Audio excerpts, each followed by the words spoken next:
Maka setelah beliau mengatakan ibarat ilmu ini makanan bagi roh, seperti mana jasmani memerlukan kepada makanan, maka beliau mengatakan wa man faqada al-ilma faqalbuhu maridun wa mautuhu lazimun walakinnahu la yash'uru bihi. Yani beliau mengatakan barang siapa yang tidak mendapati ilmu, maka hatinya mati, hatinya sakit dan mati.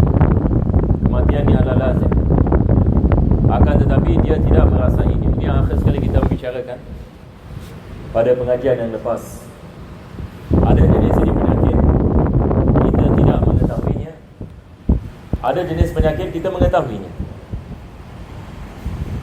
Kadang-kadang kalau kita sakit, kita mengetahui yang kita sakit. Misalan kalau seseorang dia terkena pisau dan keluar darah dan dia merasa kesakitannya, dia tahu yang ini dia sedang mengalami sesuatu penyakit. Ada jenis ini penyakit, dia merupakan penyakit dalaman, tidak diketahui. Mana satu yang lebih bahaya? Penyakit yang zahir ataupun penyakit yang batin? Lebih bahaya adalah penyakit yang batin. Sebab kalau kita tidak merasainya dan kita tidak mengetahuinya, ditakuti dia dapat merebak. Dan apabila kita mengetahuinya sudah terlambat mungkin. Maka di sini Islam memberikan kepentingan yang lebih kepada penyucian kebatinan daripada penyucian zahir. yakni bersuci batin lebih penting daripada bersuci zahir. Apa maksudnya? Kita dalam Islam wajib kita menjaga diri kita daripada najis. Apabila kita nak melakukan solat, wajib kita memastikan tidak ada najis pada badan. Maka kita nak kena melakukan istinja dengan betul. Dan kita nak kena memastikan badan kita, tempat solat kita tidak ada najis. Ini adalah wajib. Jadi ini adalah kita mengatakan penyucian yang zahir. Kita ada penyucian yang batin. Apabila kita masuk ini ke dalam solat, kita juga diperintahkan seperti mana kewajipan menyucikan zahir, kita juga diperintahkan kewajipan untuk mensucikan batin. Mana lebih penting? Penyucian zahir ataupun penyucian batin? Dalam Islam, penyucian batin ini lebih penting daripada zahir, sebab Allah lihat kepada batin. Dalam masa yang sama, penyucian zahir juga penting, sebab Allah Subhanahu Wa Taala tidak menerima salat yakni kalau sekiranya ada najis. Begitu juga Allah tidak menerima salat yakni kalau tidak ada khusyuk dan khudu dan tidak ada ikhlas. Ini semua adalah kebatinan. Maka Islam ini kedepankan penyucian kebatinan lebih daripada penyucian yang zahir. Dan kebiasaannya kita tidak melihat kotoran dalam batin, tetapi kita lihat kotoran yang ada pada yang zahir.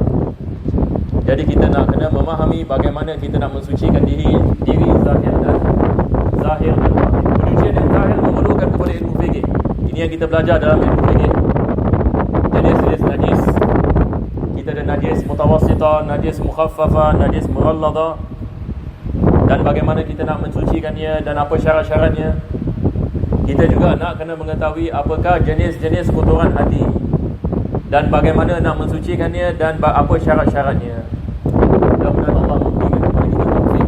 Maka ulama ini boleh mengatakan, yakni Al-Imam Al-Fathul Mawsili mengatakan bahawa siapa yang tidak menghiasi hatinya dengan ilmu, maka hatinya akan mati. Jadi ilmu agama ini adalah daripada perhiasan hati dan penyucian yakni hati apabila kita mengamalkannya. Seterusnya beliau mengatakan, idh hubbud dunya wa syughluhu biha abtala ihsasahu. Yang ini penulis ini mengatakan daripada sebab manusia lupa untuk mensucikan hatinya dengan ilmu adalah disebabkan cinta kepada dunia.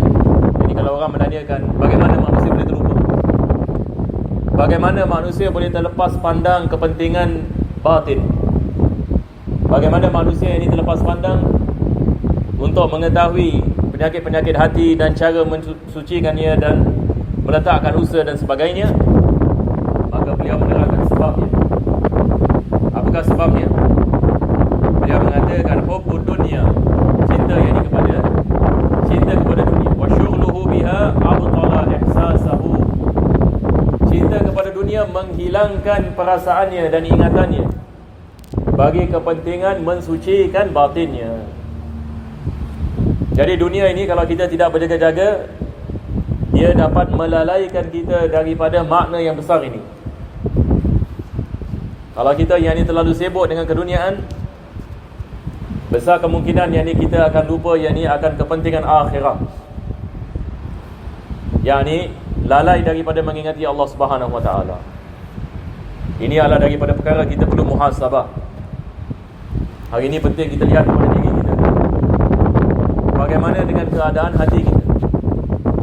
Apa yang kita mementingkan, apa yang kita fikirkan? Kalau kita mendapati hati kita dan fikiran kita dalam satu hari banyak ingat kepada Allah, itu adalah berita baik.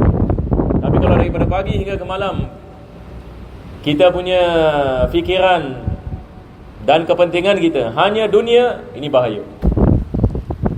Yang ini maksudnya kecintaan di dunia dia telah tenggelamkan kita. Yang ini dia telah menutup kita. Jadi kita nak kena mencari jalan keluar sebelum terlambat. Bagaimana kita nak kembali kepada Allah Subhanahu Wa Taala? Maka beliau mengatakan, kama anna ghalabatal khawfi qad tubtilu alamal jirah. Dia memberikan misal, satu orang kalau dia berada dalam keadaan terlalu takut, kesakitannya pun dia tak rasa. Kalau satu orang itu dia berada dalam keadaan terlalu takut, dia cedera. Tapi disebabkan perasaan terlalu takut menghilangkan kepahitan cederanya. Begitu juga kecintaan yang kepada dunia menghilangkan perasaan dari seorang mukmin terhadap penyakit yang ada pada hati. Jadi cuba kita bayangkan ini ya, dia melakukan perbandingan. Sebab kadang-kadang yang ni kita punya keadaan ini melupakan kita kepada yang ini sesuatu yang pada hakikatnya wujud. Disebabkan jadi perkara tersebut jadi sentiasa difikirkan. Kama anna ghalabatal khawfi qad tubtilu alamal jirah fil hali wa in kana waqi'an. Fa idza haqqa al-maut 'anhu a'ba' ad-dunya ahassa bi halakihi wa tahassara tahassuran 'azima. Tetapi apabila datang maut, apa jadi? Penulis mengatakan fa idza haqqa al-maut 'anhu a'ba' ad-dunya. Apabila ini datang ini maut, maka segala perkara yang bersangkut paut ini dengan dunia ini akan lenyap. Dan di situ manusia akan menyesal sekesal-kesalnya. Kita berdoa kepada Allah Subhanahu Wa Taala, mudah-mudahan Allah memberikan kepada kita keselamatan di dunia dan keselamatan di akhirat, dan menjadikan kita di antara hamba-hambanya yang sentiasa mendekatinya pada tiap-tiap masa dan keadaan. Dan kita berdoa juga Allah selamatkan kita daripada terjerumus dalam cintaan ini kepada dunia ini, sehingga kan kita dilalaikan daripada mengingati Allah. Ini juga penting saya rasa dalam doa kita. Jadi apabila kita berdoa kepada Allah Subhanahu Wa Taala, daripada doa yang diajar oleh Nabi sallallahu alaihi wasallam adalah doa yang kepada Allah daripada kejahatan dunia. Jadi kejahatan dunia maksudnya apabila dia melalaikan kita daripada Allah Subhanahu Wa Taala. Summa la yanfa'uhu dhalika. Tapi manusia apabila datang kesal, apabila datang kematian, dia menyesal yang ini tidak membawa kepada manfaat. Sebab yang ini manusia apabila datang maut sudah tidak ada peluang lagi. Kita sekarang ini alhamdulillah masih hidup.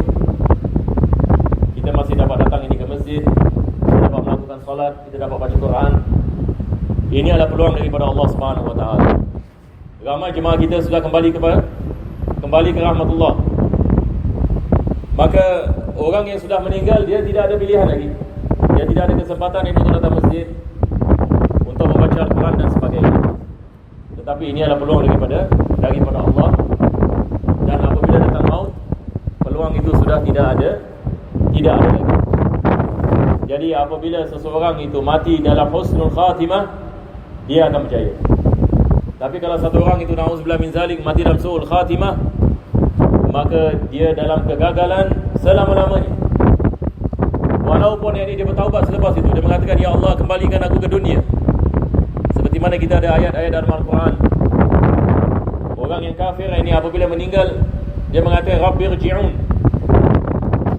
ya Allah, kembalikan aku ya ini ke dunia ini, la'alli a'malu salihan, agar ini aku dapat beramal dengan amal salih.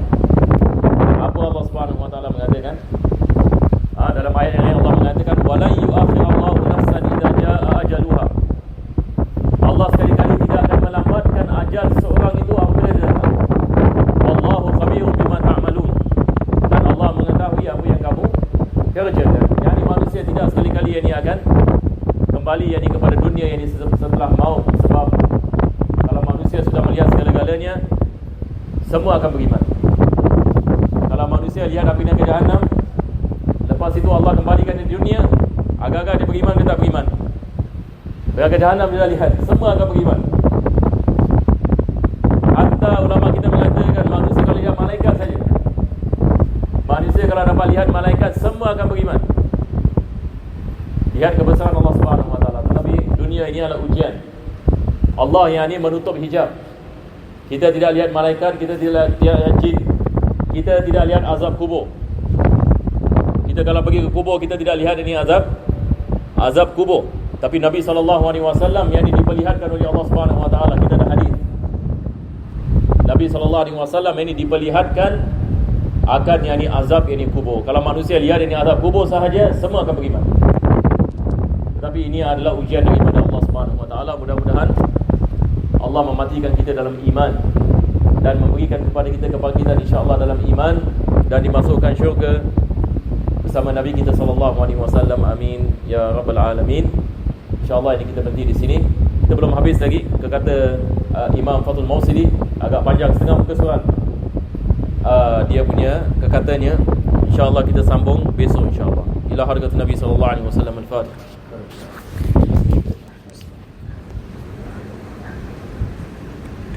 إياك نعبد وإياك نستعين